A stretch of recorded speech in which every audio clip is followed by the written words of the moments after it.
स्वागत है आप सभी का मेरे YouTube चैनल एजुकेशनल स्टोरी में। अगर आप हमारे चैनल में नए हैं तो कृपया चैनल को सब्सक्राइब ज़रूर करिएगा और लाइक करिएगा। इसी तरह आप नई नई कहानियाँ सुनते रहिएगा। आज की कहानी है मालती जोशी जी की कहानी कोख का दर्द। चलिए तो कहानी को शुरू करते हैं। मम्मी, मेहरी आई है, मीता ने आकर बताया। आई है तो मैं क्या करूं? क्या जाकर आरती उतारूं? मैंने रूखे स्वर में कहने की कोशिश की, पर सच तो यह था कि मेहरी के सुबह गमन की बात से ही मन हल्का हुआ आया था। 3 दिन से उसकी बाट जोहते आंखें पथरा गई थी, हाथ छिल गए सो अलग। मम्मी, आप उसे ज़रा डांटिए तो, अमित ने कहा और दोनों मुझे ठेलकर आंगन तक ले गए। मेहरी इस इम्तिहान के बरतनों में जुटी हुई थी, जैसे अपनी दीर्घ अनुपस्थिति का उसे भान ही न हो। मैं भी छिड़ना नहीं चाहती थी, पर दोनों दुष्ट जाली के पीछे खड़े प्रतीक्षा कर रहे थे। इस बार चूक गई तो ऐसा मजाक बनाएंगे कि बस। भाई सुनो, मैंने आवाज़ को यथाशक्ति कठोर बनाकर कहा। जवाब में उसने सिर भी नहीं उठाया, उल्टे हाथ रोककर सिसकने लगी। मैं हैरान रह गई, क्या मेरी आवाज़ में सचमुच इतना दमखम है? तुम्हें तो बस रोना अच्छा आ गया है, मैंने हथियार डालते हुए कहा। बहू जी, कमली कमली क्या हुआ कमली को? मैंने घबराकर पूछा। 5 साल की गुलगोथनी बच्ची मेरी आंखों के सामने घूम गई। मुझे अमित पर कोफ्त हो आई। वह तो बस सिर पर सवार हो गया कि डांटिए इसे। पहले कुछ पूछताछ करनी चाहिए कि नहीं? भाई बताओ तो क्या हुआ? उसकी सिसकियों का तार जरा थमा तो मैंने कहा। बहू जी, उसका कल कागज हो गया। कागज? मतलब रामकुमारी ने कल गोद ले लिया। पंचायत बैठी थी, उसी ने कागज बनाया। तब तेरे की इतनी देर में तो पता नहीं कितना उल्टा सीधा सोच गई थी। अब रामकुमारी से कमली का रिश्ता कोई नई बात है। मेहरी अक्सर ही तो उसके बारे में बताती रहती है। रामकुमारी उसकी पड़ोसिन है और गांव के रिश्ते में बहन लगती है। 2 लड़के हैं, हाई स्कूल में पढ़ने वाले। पति चपरासी हैं, बीवी को कहीं काम नहीं करने देता। दिन भर रानी बनी बैठी रहती हैं और कमली से मन बहलाया करती हैं। मेहरी की तीनों बेटियों में वही सबसे मस्त मौला है। बड़ी वाली बिमली तो दिन भर छोटी बबली को लादे लादे झुक चली है। उसे माँ का हाथ भी बटाना पड़ता है और गालियाँ भी खानी पड़ती हैं। इतनी सी उम्र में ही बुजुर्ग लगने लगी है। पिता के राज में भी कोई ज़्यादा सुखी नहीं थी, पर पिछले साल उनकी भी हैजे से मृत्यु हो गई। तब से तो बिमली के चेहरे पर एक स्थायी अवसाद का भाव उतर आया है। कमली दिन भर पड़ोस में घर में खेलती रहती है, इसलिए उसे ना तो घर के दुख से सरोकार है, ना दारिद्र्य से। हरदम हंसती खिलखती रहती है। गंगाबाई, तुम्हें तो खुश होना चाहिए, मैंने सांत्वना के सुर में कहा। कम से कम एक की चिंता तो दूर हुई। वहाँ वह ढंग से खाएगी पिएगी, अच्छे स्कूल में पढ़ेगी, अच्छे घर में जाएगी और फिर कहीं दूर भी तो नहीं है। दिन भर तुम्हारी आंखों के सामने रहेगी। वैसे भी तो उन्हीं के यहाँ बनी रहती थी। पर तब कागज़ तो नहीं बना हुआ था बहू जी, उसने कहा और फिर सिसकने लगी। उसका तर्क बेजोड़ था। दिन भर खेलना और बात है, और कागज़ बन जाना और बात। दुख में उसने कल से चूल्हा भी नहीं जलाया था। रामकुमारी ने पंगत दी, वहाँ नाम को मुँह जुठार कर चली आई थी। मैंने फिर उसे कड़क मीठी चाय बनाकर पिलाई, बच्चों के लिए कुछ नमकीन और बिस्किट दिए। तब कहीं जाकर उसका आवेग थोड़ा कम हुआ। उसके जाते ही बच्चों ने मुझे आड़े हाथों लिया। सच मम्मी, आपको घुमाना तो मेहरी खूब जानती है। रोज़ एक से एक बहाना गढ़ लाएगी, थोड़े से टेसुए बहा देगी कि बहू जी फ्लैट। क्या गजब की एक्टिंग मारी है। वाह! नहीं रे, वह एक्टिंग नहीं थी। कैसे बताती कि यह रुलाई मैंने पहली बार नहीं देखी है। बचपन में माँ को कितनी बार इस तरह बिखरते देखा है। पहले तो वे सबके सामने ही बिखर जाती थीं। 1-2 बार बाबूजी ने कुछ कड़ी बातें कह दी थी, तब से छुप छुप कर रोया करती। दिन भर उदास बनी रही मैं। 4 बजे मीता बिना कहे मेरे लिए चाय बनाकर ले आई। फिर पास बैठकर प्यार से पूछने लगी, मम्मी, सुनील की याद आ रही है। सुनील मामा को क्या हुआ? कॉमिक पढ़ता हुआ अमित एकदम कुर्सी से उछला। कुछ नहीं हुआ, आप अपनी किताब में ध्यान लगाइए। छोटी बहन की झिड़के जाने पर अमित ने बुरा सा मुंह बनाकर मेरी ओर देखा, पर मेरी ओर से कोई प्रतिक्रिया ना पाकर फिर से अपनी किताब में डूब गया। किताब सचमुच मज़ेदार रही होगी, नहीं तो लड़ाई का इतना अच्छा अवसर वह छोड़ता नहीं। मुझे हंसी आ गई। दोनों मेरे ही बच्चे हैं, पर दोनों की संवेदनशीलता में कितना अंतर है। लड़के तो बस ऐसे ही होते हैं, माँ का मन पड़ता तो लड़कियों को जाता है। बिना कुछ कहे ही नन्ही मीता कितनी दूर तक सोच गई, और ये माँ से सुनकर भी कुछ न समझ सके। बचपन की याद है, माँ के उन उदास क्षणों को हमें दोनों बहनें तो झेलती थीं, साए की तरह साथ लग जाती थीं। उतने कुछ क्षणों के लिए हम माँ की अतरंग सखियाँ बन जाती थीं। किसी को पता भी नहीं चलता और हम जान जाती कि आज माँ रोई है, आज उन्हें कीसू की याद आई है। और याद आने का कोई एक बहाना था, कभी कोई गीत सुनकर, कभी किसी बच्चे को देखकर, कभी किसी त्यौहार पर, तो कभी किसी तारीख पर। तब बुआ पर इतना गुस्सा आता, छलिया बुआ, मायाविनी बुआ, जो हमारे देखते देखते नन्हे गीसू को झपट कर ले गई थी। यही शीला बुआ पहले इतनी अच्छी लगती थी, जब भी आती घर गुलजार हो उठता।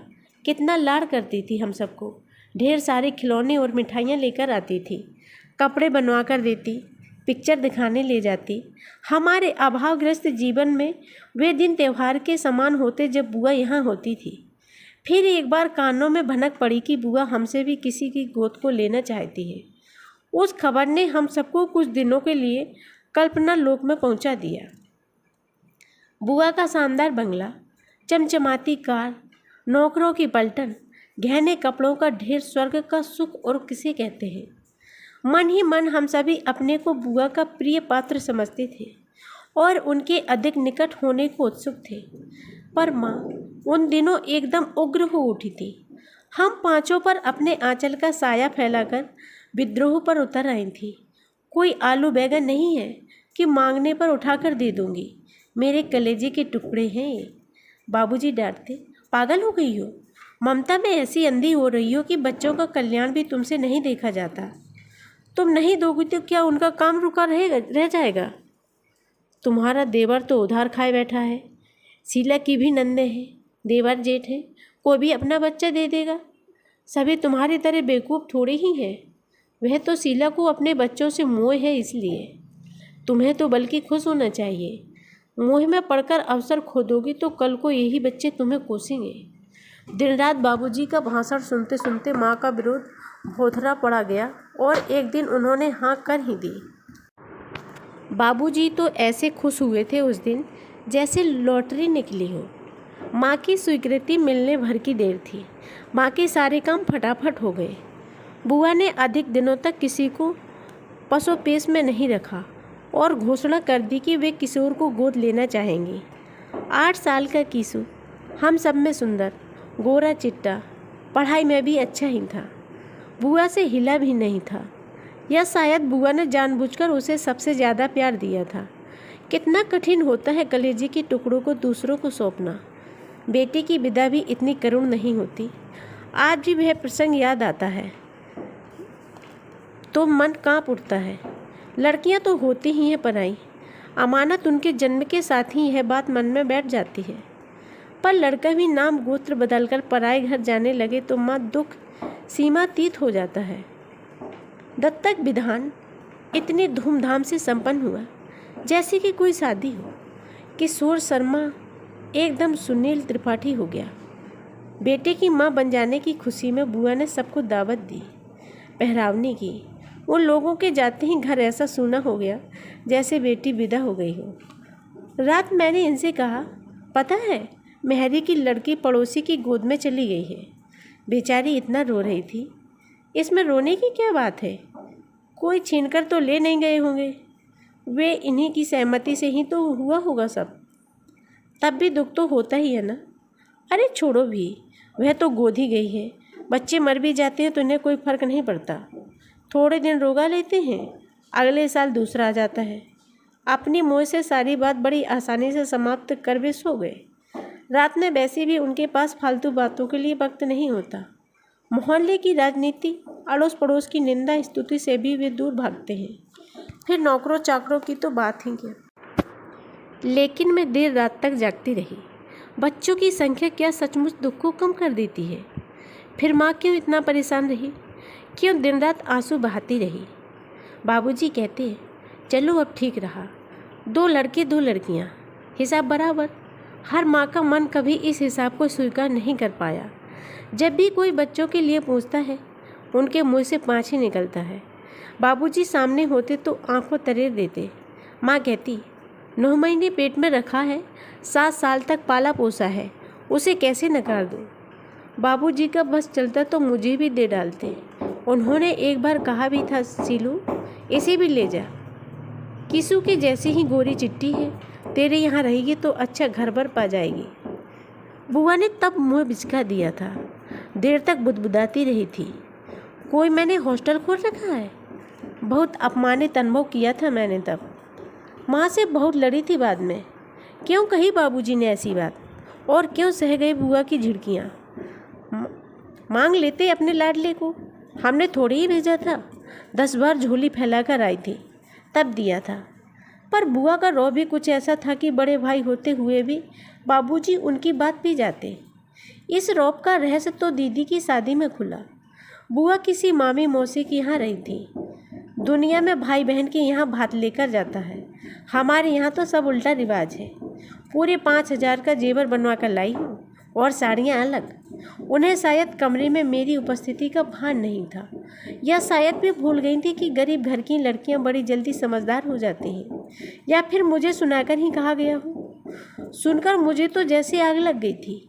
माँ से बाद में कहा था मैंने, तुम्हें मेरे सिर की कसम है, जो तुमने मेरी शादी पर बुआ से कुछ भी मांगा, मुझे कुंवारी रह जाना मंजूर है, पर किसी की भीख लेकर फेरे नहीं पड़ूंगी। दीदी की शादी में किशोर को पूरे 2 साल बाद देखा था। शुरू के दिनों में बुआ हर महीने 15 दिन बाद उसे मिलाने ले आती थी, पर जैसे जैसे समय बीतता गया, यह अंतराल बढ़ता गया। किशोर जब तक रहता, सहमा सहमा सा रहता। बुआ का चौकस साया हम भाई बहनों पर मंडराता रहता। किशोर के नाश्ते का इंतजाम अलग से होता, उसके नहाने सोने की व्यवस्था हमसे भिन्न होती। उसे सुनील कहकर पुकारना पड़ता, और वह नया नाम हमारी जबान पर कांटे की तरह चुभता। दीदी की शादी में तो फूफा जी के साथ किशु को भी पड़ोस में राय साहब के यहाँ ठहराया गया था। सारा परिवार जब यहाँ वासी पूड़ी और अचार का नाश्ता कर रहा होता, उन दोनों के लिए दूध और अंडे की व्यवस्था की जाती। सब लोग दही बड़े और इमरती पर हाथ साफ करते, और उसे कॉर्नफ्लेक्स पर सब्र कर लेना पड़ता। तब हमारा कौर भी गले में अटकने लगता। पूरी शादी में वह एक ही दिन हमारे साथ पंगत में बैठा था। तब बुआ की नज़र बचाकर हमने उसकी पत्तल मिठाइयों से पूर दी थी, पर जिस तरह डर डर कर वह खा रहा था, उसे देखकर पहली बार लगा था कि अब वह हमारा नहीं रहा। बड़े भैया की शादी में फूफा जी नहीं आ पाए थे। यह एक तरह से अच्छा ही हुआ। बुआ चाहकर भी किशु को राय साहब के यहाँ नहीं भेज सकी। वह भी अब पहले कैसा दब्बू नहीं रहा था। इंजीनियरिंग कॉलेज में पढ़ रहा था। इतना सुदर्शन की आंखें ठहरती नहीं थी। शादी से लौटकर चाचा ने बताया कि बारात में भी वही सबके आकर्षण का केंद्र बना रहा। 2-4 रिश्ते वालों ने तो वहीं बाबूजी को चाचा जी को घेर लिया था। जो भी मिलता बुआ को बधाई देता। बच्चे का पालन पोषण, शिक्षा दीक्षा, आचार व्यवहार सभी की प्रशंसा होती। बुआ फूलकर कुप्पा हो जाती और माँ सुनकर राख हो जाती। उन्हें लगता जैसे उनके मातृत्व का अपमान हो रहा हो। आखिर एक दिन भुनभुनाकर कह ही उठी, लड़का अच्छा निकल गया तो उसमें उसकी कौन सी बड़ाई है। वह पेट में था तब मैंने 11 एकादशियाँ की हैं, 2 बार भागवत सुनी है। संस्कार तो वह साथ ही लेकर जन्मा है। पन्ना में थे हम लोग। उस समय में सात सवेरे जुगल किशोर जी के दर्शनों को जाती थी। तभी ना इतना सुंदर निकला था, तभी तो उसका नाम किशोर रखा था। उन दिनों रोज विष्णु सहस्त्र नाम का जाप करती थी, तभी तो लक्ष्मी उसके पैरों में लौट रही है। और हमारे समय शायद आपने सुदामा चरित्र का पाठ किया होगा। बड़े भैया एकदम बोल पड़े। माँ का चेहरा एकदम सफ़ेद पड़ गया। अपने जन्मजात दारिद्र्य के प्रति बड़े भैया का यह आक्रोश उन्हें सुलझा चुप गया। बेचारे बड़े भैया ढंग से बीए भी नहीं कर पाए और उन्हें राज्य परिवहन में मुंशीगिरी के लिए मजबूर हो जाना पड़ा। अच्छी शादी के सपने भी धरे रह गए। लड़की उन्हें जरा भी पसंद नहीं थी, पर वह 10,000 नकद ला रही थी, जिनकी कुम्मे की मेरी शादी में सख्त ज़रूरत थी। बुआ दिन भर अपना बड़कपन गाया करती। मरे ये लड़की वाले चैन नहीं लेने देते। रोज की डाक से फोटो और कुंडलियाँ चली आ रही हैं। घर पर तो मेला सा लगा रहता है। हाथ जोड़कर कहते हैं कि भैया लड़के की पढ़ाई तो पूरी हो जाने दीजिए, पर उनकी बस एक ही रट रहती है, आप एक बार लड़की तो देख लीजिए। अब बताओ मैं कितनी लड़कियां देखूं और कितनों की बुराई मोल लूं। बेटे की माँ होने का दर्प उनके हर शब्द से झलक पड़ता। उनका वह दर्प माँ को बिच्छू कैसा दस दे जाता। जब बर्दाश्त से बाहर हो जाता तो अकेले में बड़बड़ाती रहती। बड़ी लड़की वाली बनती है, मांगे की चीज़ पर इतना गरूर है, खुद पैदा कर लेती तो जाने क्या करती। मैं और दीदी समझाती, माँ जब एक बार दे चुकी हो तो बार बार कहकर अपने को छोटा क्यों करती हो। माँ तड़प उठती, कोई आम अमरूद नहीं दिया है लल्ली, कलेजी का टुकड़ा निकाल कर दिया है और 9 महीने पेट में और 7 साल धरती पर पाला है। कहूँगी क्यों नहीं, 1000 बार कहूँगी, पर उनका यह कहना अपनों तक ही सीमित था।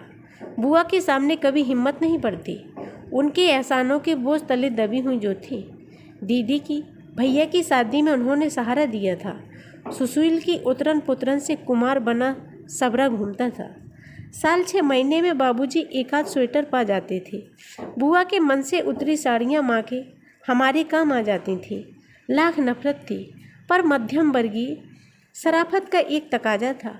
सब कुछ सिर झुकाकर स्वीकार करना पड़ता था। बुआ का बर्दाश्त न होता तो हम लोगों का अभावग्रस्त जीवन सचमुच चौराहे पर आ जाता।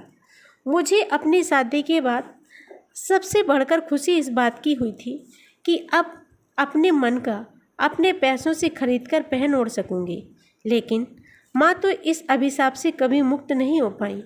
बुढ़ापे में भी चैन कहाँ है। केशव भैया नौकरी करने लगे थे, पर वह भी तो एक नामालूम सी लड़की। फिर उनकी अपनी गृहस्थी है। कुमार की पढ़ाई का खर्च दे रहे हैं। यह क्या कम है? इससे ज़्यादा देंगे भी क्या? कहाँ से देंगे? कभी कभार घर जाती हूँ तो उसे जीर्ण शीर्ण गृहस्थी को देखकर मन तड़प उठता है। 3 बेटों की माँ अकेली असहाय खट रही है। बाबूजी की आंखें जवाब देती जा रही हैं। वे पेंशन पा गए हैं और दिन भर घर में बैठे चिड़चिड़ाते रहते हैं। घर हर तरफ से झूल रहा है, लगता है किसी भी दिन बैठ जाएगा। जितनी ललक से जाती हूँ हर बार उतनी ही उदास होकर लौटती हूँ। पिछले अगस्त में मद्रास से दिल्ली जाते हुए किशोर एक दिन के लिए रुका था। बोला इधर से पास हो रहा था, सोचा इस बार एडवांस में राखी मना ली जाए। बहुत दिनों से तुम्हारे हाथ से नहीं बंधवाई है। गदगद हुआई मैं।